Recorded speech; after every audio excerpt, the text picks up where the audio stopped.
So Apple's first foldable iPhone might arrive missing something pretty important. The SIM card slot. Yes, according to a new leak out of China, Apple's apparently decided that the one thing a super expensive foldable iPhone doesn't need is the ability to quickly swap SIMs. A bold move, especially in mainland China, where leaker Instant Digital points out that people love physical SIMs and dual SIM slots. And fair enough. China's whole resale and device trial culture relies on fast SIM swapping. Going eSIM-only there is basically the tech equivalent of showing up to a Formula 1 race with a bicycle and saying, "Trust me, it'll be fine." And this isn't new territory. Apple's already tried this with the iPhone Air, which, fun fact, still needs an actual in-store visit just to activate an eSIM. So an eSIM foldable iPhone in China? Apple's gonna need carrier cooperation on a level they've never had before. But for the rest of the world, the lack of a SIM card slot won't be as big of an issue, especially in countries like America, where they've had eSIM-only iPhones since the 14 series. And if eSIM iPhones continue getting bigger batteries, I'll also gladly take those models in the UK too. Let's move on from all this SIM nonsense and talk about details that actually matter. We're talking about a foldable iPhone that might be completely crease-free, and on the opposite end of the joy spectrum, a price tag that's now creeping closer to $2,000 plus. Yes, Apple's apparently solving the biggest physical flaw in foldables while instantly creating the biggest financial one. Classic behavior really.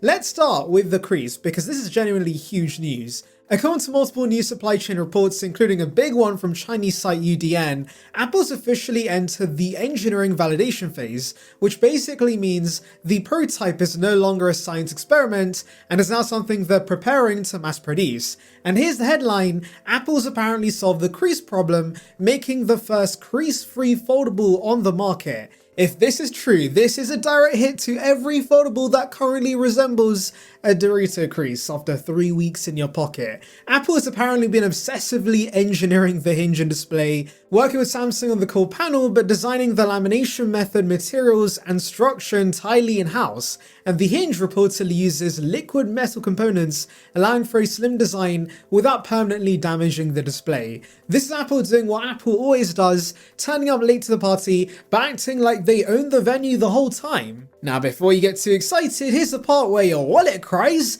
New pricing estimates put the iPhone Fold at around $2,399, according to analysts Arthur Lau. Earlier predictions range from $1,800 to $2,500, but this new figure sits firmly on the "your credit card might physically disintegrate" end of the spectrum. Ming Chi Kuo still says $2,000 to $2,500 is realistic, and Gurman expects it to land around $2,000. Either way, it's shaping up to be the most expensive iPhone Apple has ever made.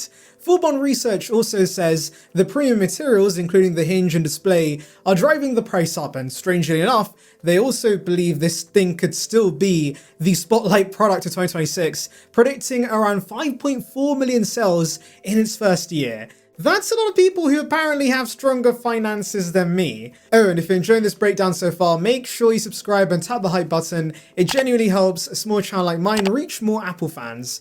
Now let's get into the hardware, because the rest of the leaks absolutely stack up. Apple's foldables expect to launch alongside the iPhone 18 Pro models in autumn 2026, and it's shaping up to be Apple's most ambitious hardware project since the original iPhone. The form factor in question is a book-style foldable with a 7.8-inch inner display and 5.5-inch cover display, both LTPO OLEDs, both 120Hz of ProMotion. So basically, it's like an iPad that folds in half, except without the weight of your conscience after tapping buy. And yes, this is also shaping up to be one of the thinnest foldables on the market. Reports say around 4.5mm when unfolded. To achieve that, Apple's going full mad scientist with the materials. Jeff Pu claims the device will use a titanium and aluminium hybrid frame, making it strong enough to survive daily folding while still being light. Kuo has said something similar, but with stainless steel instead of aluminium. The common theme though is titanium taking the lead role. It's smart, titanium provides rigidity, aluminium keeps the weight down, and Apple gets to call it something dramatic like aerospace grade dual metal precision fusion structure.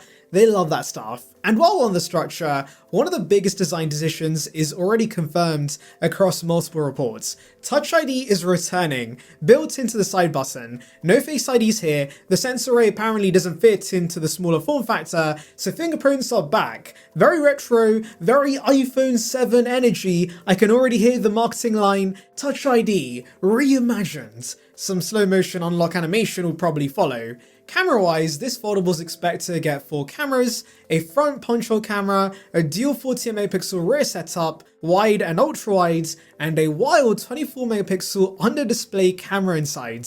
The last one comes from a JP Morgan report and is honestly insane. Most current foldables use a 48MP under-display camera, and the results look like someone smeared Vaseline on the lens after running it through a washing machine.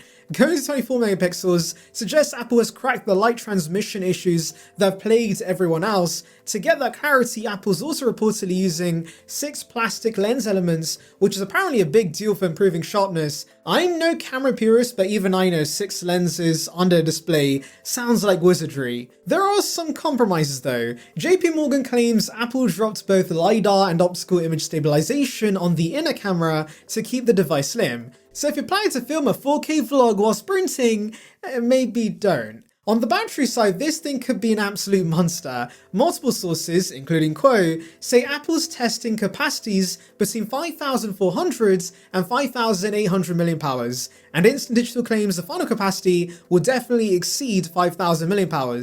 If that's true, it's going to be the biggest battery ever in an iPhone. That's larger than the 17 Pro Max and dramatically bigger than the Galaxy Z Fold 7, which only manages 4,400 mAh.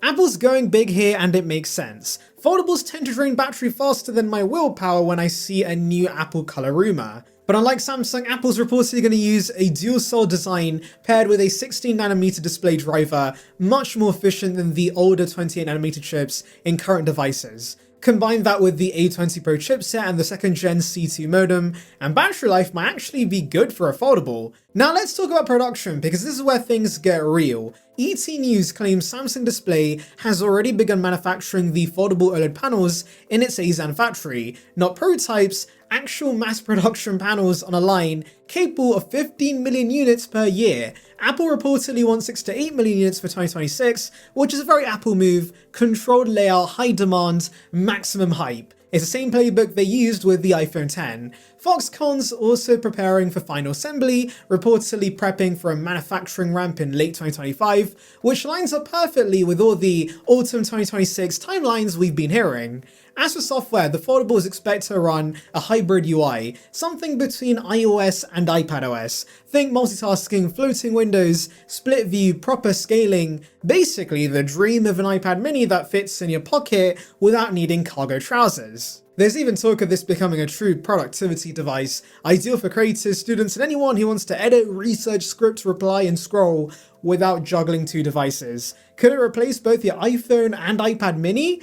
Honestly, maybe. The only thing standing in the way is the price. That $2,399 estimate is brutal. That's MacBook Pro money. That's should I spend this on a holiday money? And you know someone at Apple is calling it a bargain because it replaces 2 devices. Look, as much as I'd love to buy this thing, I'll be honest, that price is painful. I'll definitely try to cover it for the channel, but I'm hoping Apple lowers the price in future generations as the manufacturing cost does decrease. For now, this is clearly meant to be a halo device, the kind of device that pushes the industry forwards, even if most people don't buy it. But if Apple really has solved the crease, nailed the hinge, built that titanium aluminium frame, added a 7.8-inch ProMotion display, a 5,000 plus mAh battery, and a 24MP on-display camera, then yes, this could be the device that finally makes foldables mainstream by 2027. Anyway, that's the latest on Apple's foldable iPhone, and the first real glimpse of what might be their most exciting iPhone in years. If you enjoyed this video, make sure you subscribe, hit the hype button. If you enjoyed this video, make sure you subscribe, hit the hype button, and tell me in the comments, would you spend $2,000 to get Apple's first foldable? Because I'm torn, but I can already feel myself trying to justify it as a business investment.